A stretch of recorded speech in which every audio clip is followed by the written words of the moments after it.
আমি শুধু এইটুকু বলবো যে ছাত্র জনতার যে বিপ্লব, অভ্যুত্থান বলুন, বিপ্লব বলুন, যাই কিছু বলুন না কেন, তার ফলশ্রুতিতে এই অন্তর্বর্তীকালীন সরকার, আমি ব্যক্তিগতভাবে বলছি, দলীয় বক্তব্য আপনারা জানেন নাই, আমি ব্যক্তিগতভাবে বলছি, সারা দেশের ছাত্র জনতা শুধু নয়, দেশের 18 কোটি গণতন্ত্রকামী মানুষের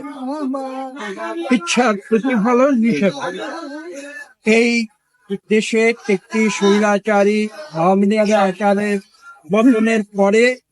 যে অন্তর্বর্তীকালীন সরকার এসেছে, তারা এদেশের কোনো মানুষের আকাঙ্ক্ষা ধারণ স্থানীয় নির্বাচন এবং জাতীয় নির্বাচন সম্পর্কে আপনি যে আগে পরে আপনার ব্যক্তিগত মতামতটা আমরা জানতে চাই। এটা আগে পরে কোনো বিষয় নয়, এখানে বিষয়টি অত্যন্ত স্পষ্ট। আজকে যে অন্তর্বর্তীকালীন সরকারকে জনগণ তাদের উপর যে আস্থা রেখেছে, সেই আস্থাটি কি জন্য, এটা বলতো যে স্থানীয় সরকার বা জাতীয় নির্বাচন বা স্থানীয় নির্বাচন সেই বিষয় নয়। তাদেরকে একটি মহান দায়িত্ব দেওয়া হয়েছে, যে দায়িত্বের জন্যে আপনারা দেখেছেন যে ছাত্র জনতা মাত্র 2 মাসের ব্যবধানে তারা হাজার হাজার 30-40-50 হাজার ছাত্র আহত হয়েছে। এবং তার পূর্ববর্তী 15 বছরে আপনারা দেখেছেন যে এই সরকার জুলুম নির্যাতন করে, খুন করে, হত্যা করে, মানুষকে পঙ্গু করে দিয়ে, তারা বিরোধী দলের উপরে 1 লক্ষ মামলা দিয়ে প্রায় 50 লক্ষ আসামি করে তার নির্যাতন করে মানুষের অধিকার হরণ করে। আপনাদের এটা বুঝতে হবে যে আজকের এই অন্তর্বর্তীকালীন সরকার কি, সেটা আপনাদের এই সরকারকেও এবং এই সরকার যখন উপলব্ধি করবে যে বাংলাদেশের মানুষ এই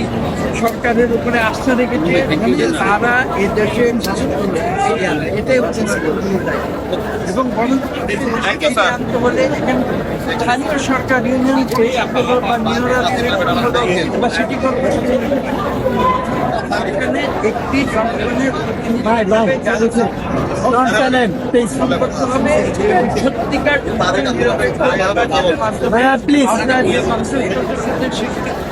প্রতিনিধিত্ব করার আমরা দায়িত্ব দেব। তারা পুনরায় তারা একটি তাদের প্রতিনিধি একটি সরকার গঠন করবে, এটাই হচ্ছে সারা বিশ্বে।